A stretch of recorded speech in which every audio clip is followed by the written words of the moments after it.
शिक्षार्थियों नमस्कार। मैं डॉक्टर श्रीकांत द्विवेदी, सहायक आचार्य गलुगढ़ा विश्वविद्यालय एनआईओएस के स्टूडियो से आपका स्वागत करता हूं। आज हम शिक्षा के अधिकार आधारित उपागम विषय पर अध्ययन करेंगे। शिक्षा के अधिकार आधारित उपागम हम किसे कहते हैं? जैसे शिक्षा किसी व्यक्ति और समाज के जीवन की गुणवत्ता में सुधार करने में महत्वपूर्ण भूमिका निभाती है।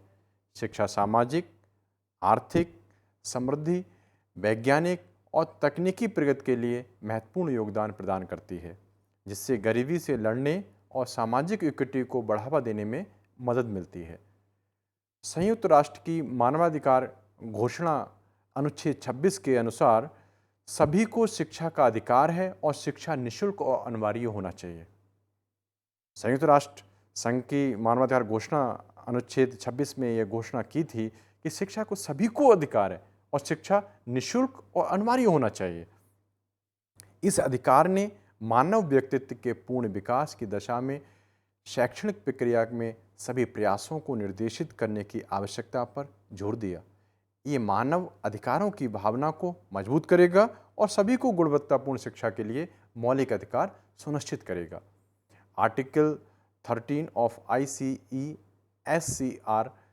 आर्थिक, सामाजिक और सांस्कृतिक अधिकारों पर अंतर्राष्ट्रीय अनुबंध के अनुच्छेद 13 में स्पष्ट रूप से कहा गया है कि शिक्षा एक मानव अधिकार है और अन्य मानव अधिकारों को समझने का एक महत्वपूर्ण माध्यम भी है। शिक्षा अपने आप में मानव अधिकार है और जितने भी अन्य मानव अधिकार हैं उसको समझने के लिए एक अनिवार्य, एक इम्पॉर्टेंट मीडियम भी है। अब शिक्षा नहीं होगी, अब जो व्यक्ति या बच्चा शिक्षित नहीं होगा वो अपने अधिकारों को कैसे पहचानेगा?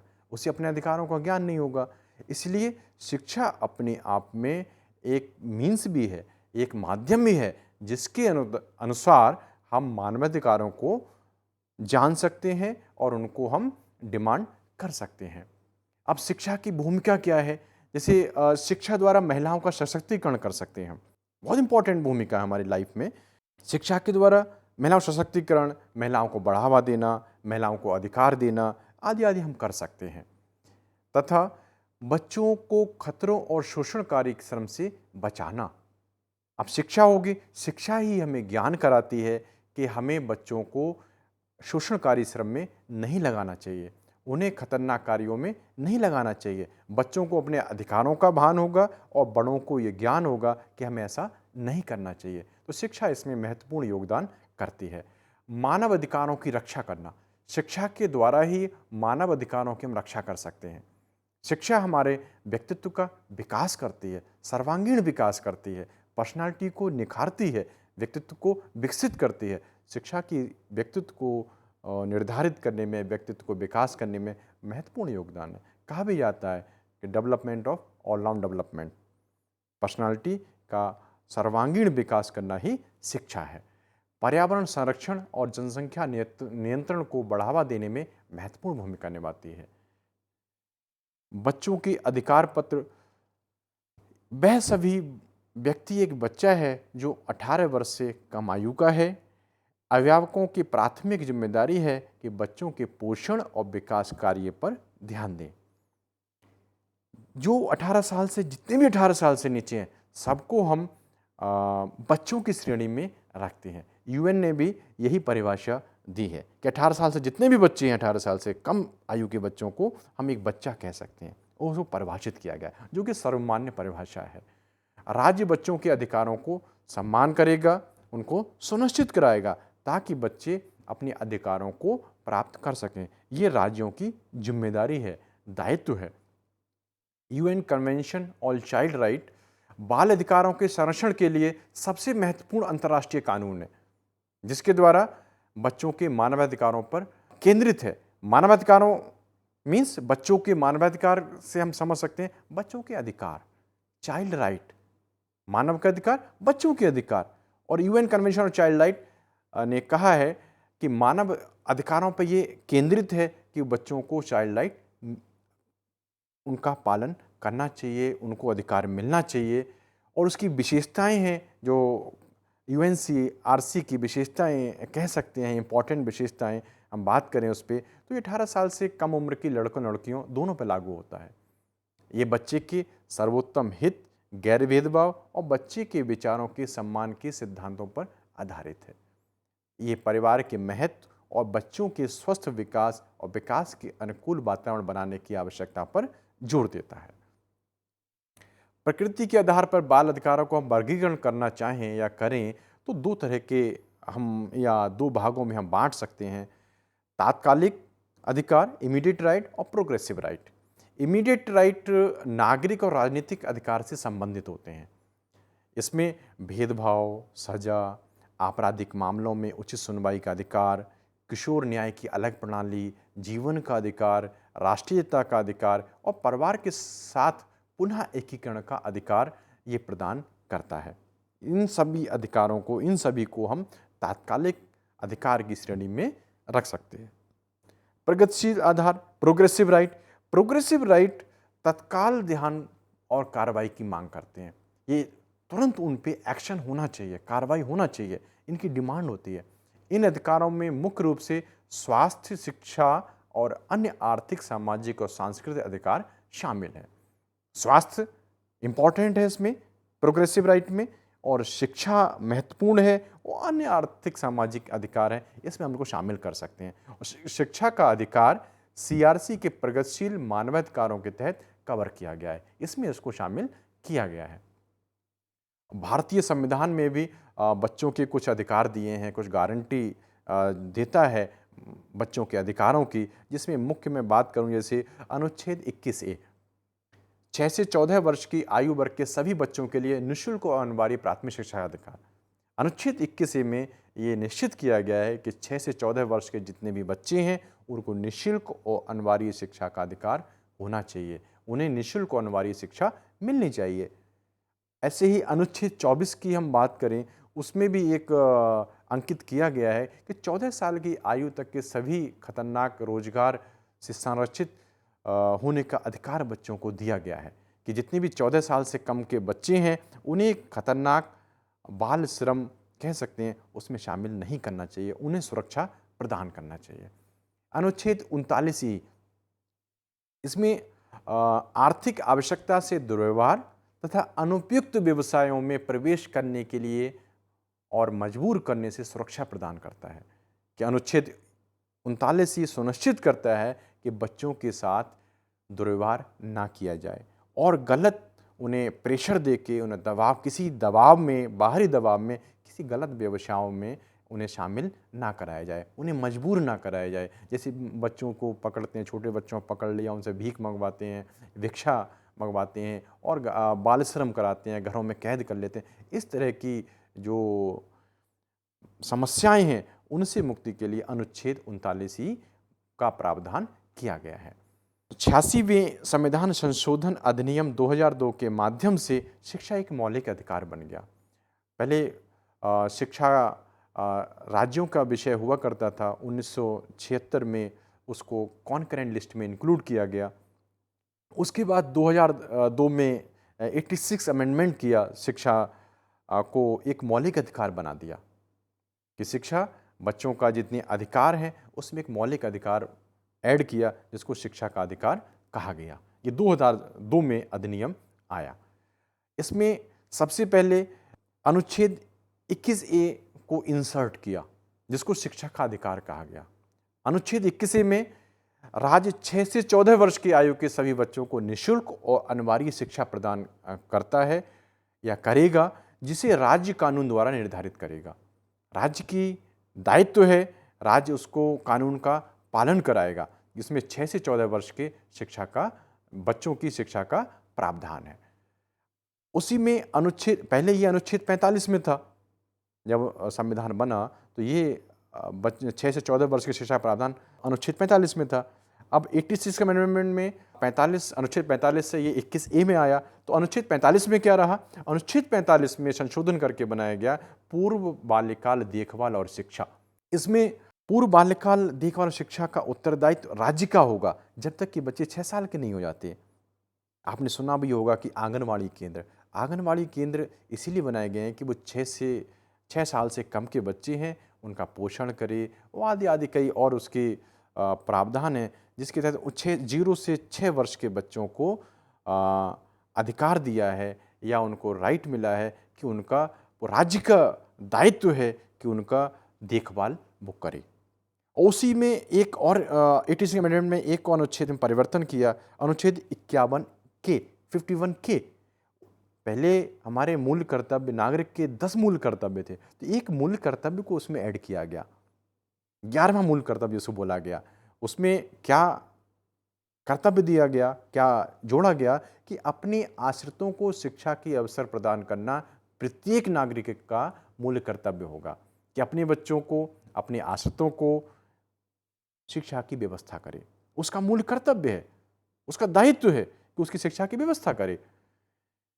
निःशुल्क और अनिवार्य बाल शिक्षा अधिकार अधिनियम 2009, आरटीई अधिनियम 2009 भारत के संविधान में मौलिक अधिकारों में शामिल अनुच्छेद 21A के साथ 1 अप्रैल 2002 से परिचालित हो गया है। शिक्षा का अधिकार, जो कि बुनियादी मौलिक अधिकार है, 6 से 14 वर्ष के आयु वर्ग के प्रत्येक बच्चे को निःशुल्क और अनिवार्य शिक्षा के राज्य द्वारा गारंटी दी जाती है। एक ही अब पहले मौलिक अधिकार था और 1 अप्रैल 2010 में ये एक्ट पारित हुआ, या कहीं 2009 में अधिनियम बना और फिर लोकसभा राज्यसभा में पारित होकर एक एक्ट बन गया, और जो कि 1 अप्रैल 2010 से ये एक्ट चालू हुआ, परिचालित हुआ।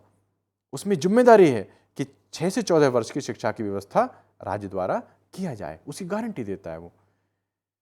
संयुक्त राष्ट्र की घोषणा के अनुसार बच्चे के कुछ अधिकार हैं, जैसे जीवन जीने का अधिकार, संरक्षण का अधिकार, सहभागिता का अधिकार, विकास का अधिकार, उपेक्षा से बचाव का अधिकार, माता पिता के साथ रहने का अधिकार तथा शिक्षा का अधिकार। ये संयुक्त राष्ट्र ने घोषणा की, उसकी मीटिंग थी यूएन की, कि उसके अंदर बच्चों को ये अधिकार दिए गए हैं।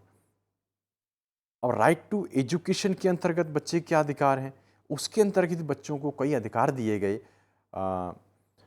शिक्षा का अधिनियम आया, उसमें 6 से 14 वर्ष के आयु वर्ष के बच्चों को जो अधिकार किए गए उस पर हम बात करें। सबसे पहला मुख्य अधिकार ये दिया गया बच्चों को कि 6 से 14 वर्ष के आयु वर्ग के सभी बच्चों के लिए निकट के स्कूल में निःशुल्क और अनिवार्य शिक्षा का प्रावधान किया जाए। पहले शिक्षा 2 तरह से बटी हुई थी कि प्राथमिक, उच्च प्राथमिक, जो 1 से 8 तक की शिक्षा का विभाजन की हम बात करें तो प्राथमिक, उच्च प्राथमिक। जब आरटीई आया तो उसको प्रारंभिक शिक्षा का नाम दिया गया। तो प्रारंभिक शिक्षा की जिम्मेदारी राज्य की है कि उनको शिक्षा की व्यवस्था करे। 6 से 14 वर्ष के बच्चों को निःशुल्क और अनिवार्य शिक्षा उन्हें उपलब्ध कराए, और उपलब्ध कराए उस सबसे पहली व्यवस्था है कि उसके पास में 3 किलोमीटर की रेंज में या उसके आसपास विद्यालयों की व्यवस्था करे, उसमें नियरेस्ट उसके बच्चों की व्यवस्था करे कि वो स्कूल तक पहुंच सके। आयु अनुसार कक्षा में प्रवेश का अधिकार, कि बच्चे 6 से 14 वर्ष के बच्चों को अधिकार मिला है आरटीई के अंतर्गत कि अब आयु अनुसार प्रवेश का अधिकार है। बच्चा जिस क्लास में आए, जिस एज में है, उसकी आयु के अनुसार कक्षा में प्रवेश दिया जाए। अब उस ये कह के मना नहीं किया जाए कि आपका 10 साल का हो गया या आप 12 साल के हो गए, अब आपको एडमिशन नहीं मिलेगा। इस तरह से आप उसको मना नहीं कर सकते। ये बच्चे का अधिकार है कि उसे आयु के अनुसार कक्षा में प्रवेश दिया जाए। तथा एक और अधिकार दिया गया, इच्छा अनुसार स्थानांतरण का अधिकार, कि बच्चे को इच्छा अनुसार अपना दूसरे स्कूल में जाना चाहे वो ट्रांसफर करा सकता है, उसका अधिकार है। उसे लगता है कि इस विद्यालय में व्यवस्था नहीं है, इस विद्यालय में मेरी जो आवश्यकताएं पूर्ति नहीं हो रहा है, या मुझे अन्य कार्यों से किसी दूसरे विद्यालय में प्रवेश लेना है, तो इच्छा अनुसार उसे स्थानांतरण का अधिकार है। उसे वो दूसरे स्कूल में जा सकता है, प्रवेश ले सकता है, उसका अपना एक राइट है, अधिकार है। आयु प्रमाण पत्र के अभाव में भी प्रवेश का अधिकार। अब किसी बच्चे के पास बर्थ सर्टिफिकेट नहीं है तो भी उसे प्रवेश का अधिकार है। हम ये नहीं कह सकते कि आप पहले प्रमाण पत्र लाइए, आयु प्रमाण पत्र लाइए या कुछ अब उससे डिमांड नहीं कर सकते। है तो ठीक है, नहीं है तब भी आपको प्रवेश करना ही होगा। ये आरटीई उसको राइट देता है, अधिकार देता है कि अपनी आयु के अनुसार प्रवेश उसको करना ही है। जो भी है उसके सर्टिफिकेट नहीं है तो उसके आयु के अनुसार जो भी माता पिता इस शपथ पत्र माता पिता से आप ले सकते हैं कि इसकी क्या आयु है, उससे बात कर सकते हैं, या आप पहचान कर सकते हैं, अपने अंदाज से लगा सकते हैं कि उसको किस आयु का है या क्या उसकी समझ है, उन्हीं से उसके अनुसार आप प्रवेश दे सकते हैं। आप उसे डिमांड नहीं कर सकते कि आप बर्थ सर्टिफिकेट लाना है तभी आपका एडमिशन होगा, ऐसा आप नहीं कर सकते। ये बच्चे का अधिकार है कि वो डिमांड कर सकता है कि वो मुझे एडमिशन लेना ही लेना है। तथा प्रवेश की तिथि प्रारंभ या समाप्त होने का उस पर कोई भी प्रभाव नहीं पड़ेगा। प्रारंभ कभी भी एडमिशन स्टार्ट करें, कभी भी एंड करें, उस पर इम्पैक्ट नहीं। उसका अधिकार है, जब चाहे वो प्रवेश ले सकता है। आपकी प्रवेश की तिथि समाप्त हो गई, फिर वो आता है एडमिशन लेने, तो आपको उसको प्रवेश देना होगा, उसका अधिकार है। आप ये कह के उसको वापस नहीं कर सकते कि एडमिशन की डेट निकल चुका है, उसको वापस नहीं कर सकते। आपको उसको प्रवेश देना ही होगा, ये बच्चे का अधिकार है। प्रवेश नहीं देंगे तो आप पे कानूनी कार्रवाई होगी। इसलिए बच्चे का अधिकार है, उसका संरक्षण करना हमारा भी दायित्व है। प्रताड़ना रहित शिक्षा का अधिकार, कि बच्चे को शिक्षा का अधिकार है लेकिन प्रताड़ना रहित, उसको कोई पनिशमेंट नहीं मिलना चाहिए। पहले क्या था, सुना होगा, पहले बच्चों को पनिशमेंट दिया जाता था, बच्चों को प्रताड़ना दी जाती, लेकिन आरटीई जब से आया है तो कॉर्पोरल पनिशमेंट कंप्लीटली बैन है। हम बच्चे को प्रताड़ना नहीं दे सकते, बच्चे को सजा नहीं दे सकते, उसको प्रताड़ना रहित शिक्षा का अधिकार है। अब आरटीई के अंतर्गत शिक्षा जो टीचर है उसके क्या उत्तरदायित्व हैं, उसके भी कुछ उत्तरदायित्व हैं। बच्चे की अधिकार की हमने बात की, उसकी भी कुछ रेस्पॉन्सिबिलिटी हैं। उनकी सबसे पहली रेस्पॉन्सिबिलिटी उसकी ये है, उत्तरदायित्व ये है कि नियमित विद्यालय वो आए, डेली विद्यालय आए, डेली आए और समय से आए। जनरली पहले क्या देखने को मिला, जो शिक्षा की दुर्दशा हुई विगत दिनों में, देखा कि विद्यालय हैं वहाँ शिक्षक नहीं पहुँच रहा है, समय से नहीं आ रहा है, नियमित नहीं आ रहा है, स्कूल बंद पड़े हैं, बच्चों की शिक्षा की व्यवस्था नहीं हो पा रही है। तो इसमें आरटीई के अंतर्गत शिक्षकों के भी उत्तरदायित्व को इसमें जोड़ा गया कि बच्चों को नियमित शिक्षण मिलना चाहिए। शिक्षक का दायित्व है वो नियमित समय पे आए और बच्चों का शिक्षण करें, बच्चों को शिक्षा डेली मिलना चाहिए।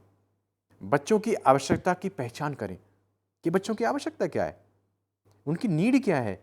शिक्षक का दायित्व है, शिक्षक होने के हमारा दायित्व है कि हम उनकी आवश्यकताओं को पहचानें कि बच्चों की विभिन्न विभिन्न आवश्यकताएं होती हैं, विभिन्न विभिन्न बच्चे हैं। अब भिन्न भिन्न बच्चे हैं, विभिन्न बैकग्राउंड से आ रहे हैं, भिन्न भिन्न परिवार से आ रहे हैं, या भिन्न भिन्न उनकी व्यक्तिगत रुचियाँ हैं, इंडिविजुअल डिफरेंसेस हैं। आप उनकी आवश्यकताओं को पहचान करें, किस स्टूडेंट को, किस छात्र को क्या आवश्यकता है, उनकी पहचान करें, उसके अनुसार उसकी शिक्षा की व्यवस्था करें। बच्चों की योग्यता के अनुरूप उन्हें कार्य क्षेत्र में पंजीकृत करना। बच्चे की योग्यताएं क्या हैं, उसकी एबिलिटी क्या है, उनके कार्य क्षेत्र क्या है, उनके इंटरेस्ट क्या है, उनकी रुचि क्या है, उसी के अनुरूप उनको क्लासीफाई करें, बच्चों को बांटे। किसी का म्यूजिक में रुचि है, किसी की गेम में रुचि है, किसी की मैथ में रुचि है, या किसी की अन्य किसी कार्य में रुचि है, पब्लिक स्पीकिंग में रुचि है, किसी की डांस में रुचि है, तो उनकी योग्यताओं को पहचानें और उसी कार्य क्षेत्र के अनुसार उन्हें पंजीकृत करें और उनको सुविधा उपलब्ध कराएं। ये हमारा दायित्व है।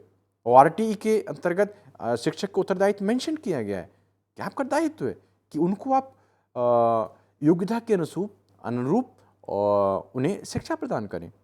बच्चों की सृजनात्मकता की पहचान करना और पोषण करना, बच्चों की क्रिएटिविटी को आइडेंटिफाई करें उसकी और उसका पोषण करें, उसको रिटेन करें, कैसी वो क्रिएटिविटी स्टूडेंट में बनी रहे और आगे बढ़ती रहे। ये हम शिक्षकों का दायित्व है कि उसको क्रिएटिविटी को इंक्रीज करें, सृजनात्मकता को बढ़ावा दें। जो सृजनशील बच्चे हैं उनको पहचानें और उनको रिटेन करें, उनको बढ़ाने का प्रयास करें, उनकी क्रिएटिविटी इंक्रीज हो। अभिभावकों को बच्चों के नामांकन हेतु प्रेरित करना टीचर का दायित्व है, अभिभावक का दायित्व है कि वो बच्चों को स्कूल भेजे।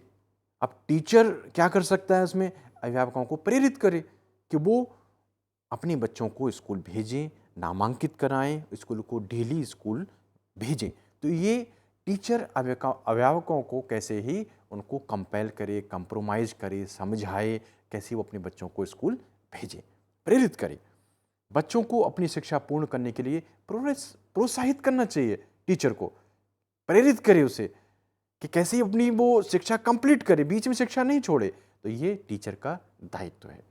निर्धारित समय में पाठ्यचर्या को पूर्ण करे, ये भी दायित्व है कि जो भी एक कैलेंडर है, स्कूल कैलेंडर है, उसके अंतर्गत वो जो शिक्षा है, जो शिक्षण कार्य है, उसको सिलेबस है, उसको कंप्लीट कराए। विशेष आवश्यकताओं वाले बच्चों का विशेष ध्यान रखें। जो बच्चे हैं, स्पेशल चाइल्ड हैं, जिन्हें स्पेशल अटेंशन की आवश्यकता है, तो उनको शिक्षक का दायित्व है कि उस पर विशेष ध्यान दें। बच्चों के अधिकारों की रक्षा करें। जितने भी बच्चों के अधिकार हमने बात किया, चाइल्ड राइट्स की बात किया, तो हम शिक्षकों का दायित्व है कि हम उसके अधिकारों की रक्षा करें। अभिभावकों के साथ समय समय पर बैठक करें, पीटीएम करें, पेरेंट टीचर मीटिंग करें और उनमें बच्चों की जो प्रोग्रेस है उससे उसको अवेयर कराए, अवगत कराए, कैसे कि वो अपने बच्चों की प्रोग्रेस को आइडेंटिफाई करें, पहचानें और उसके अनुसार वो भी मोटिवेट हों और ताकि वो विद्यालय भेजें अपने वार्ड को। तथा नवाचारी विधियों के प्रयोग द्वारा शिक्षण करना चाहिए। एक्टिविटी बेस्ड मेथड यूज़ करें, साइकोलॉजिकल मेथड यूज़ करें, जिसके द्वारा आप बच्चों को बेहतर शिक्षा दे सकें। तो इस तरह हम बच्चों के अधिकारों की रक्षा हम कर सकते हैं, अधिकारों को बढ़ावा दे सकते हैं। बच्चों के अधिकारों का पालन करना, सुनिश्चित करना, ये हम लोगों का, हम शिक्षकों का दायित्व है। तो अतः हमें बच्चों के अधिकारों का सुरक्षा करना चाहिए, उनको कैसे ही उनकी रक्षा करना चाहिए, उन्हें बढ़ावा देना चाहिए, बच्चों को बेहतर शिक्षा देने का हमें प्रयास करना चाहिए। धन्यवाद।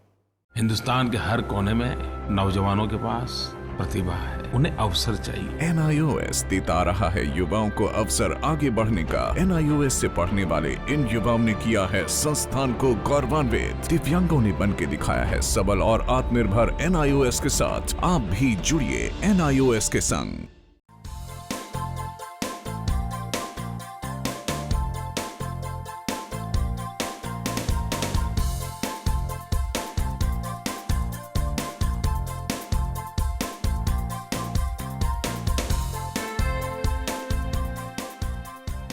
घर बैठे पाएं राष्ट्रीय मुक्त विद्यालय शिक्षा संस्थान यानी NIOS में एडमिशन, वो भी एकदम आसान तरीके से, जिससे शिक्षार्थियों को होगी समय और धन दोनों की बचत।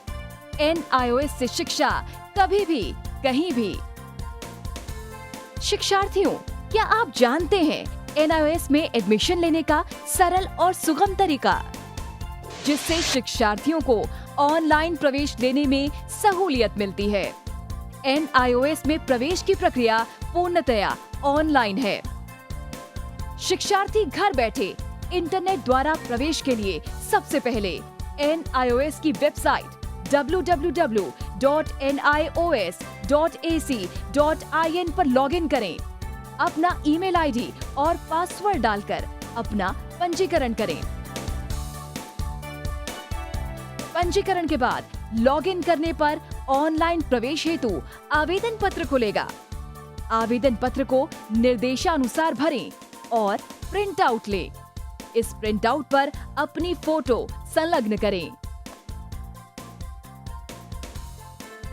ऑनलाइन प्रवेश के लिए शुल्क हेतु भुगतान के तरीके हैं: क्रेडिट कार्ड के द्वारा, डेबिट कार्ड के द्वारा, राष्ट्रीयकृत बैंक के ड्राफ्ट के माध्यम से, जो कि सचिव NIOS नई दिल्ली या नोएडा के पक्ष में देय हो।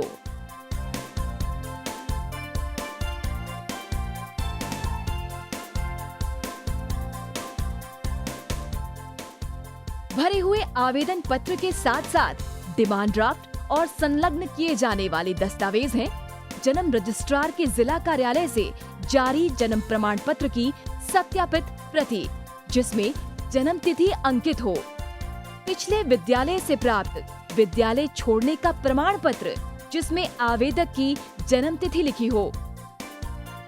प्रवेश फॉर्म का प्रिंट आउट NIOS के संबद्ध क्षेत्रीय केंद्रों पर 10 दिनों में पहुंच जाना चाहिए, अन्यथा उचित दस्तावेज न लगे होने पर आवेदन फॉर्म रद्द किया जा सकता है।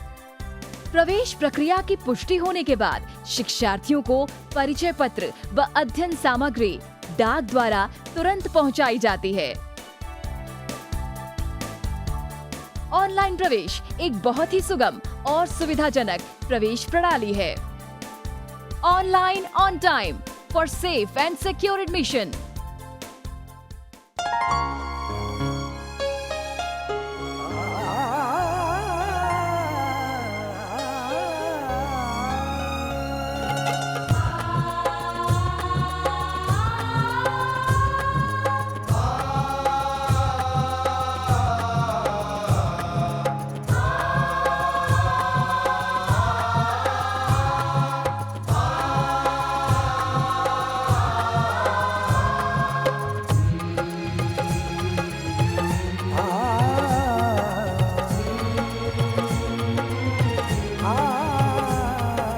जीवन ये प्रकाशित करने, राहों को आलोकित करने।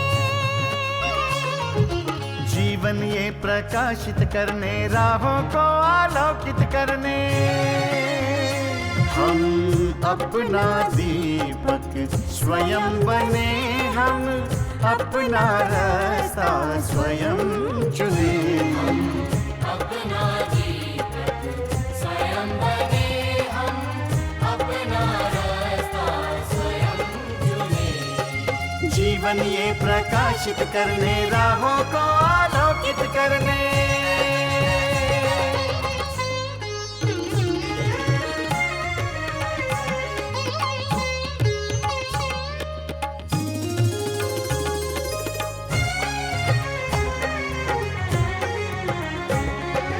धन साधन समय की सीमा से विद्यालय जो मुक्त हो। धन साधन समय की सीमा से विद्यालय जो मुक्त हो। कभी पढ़े हम कहीं पढ़े, वे विषय की लोच से युक्त हो।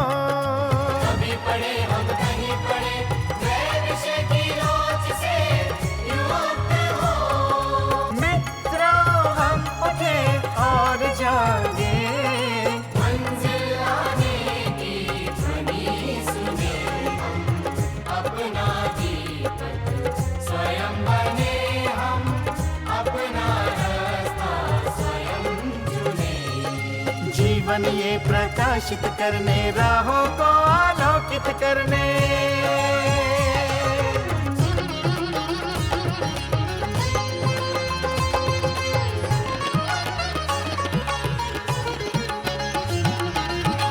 राष्ट्रीय मुक्त विद्यालय का है द्वार खुला सबकी खातिर।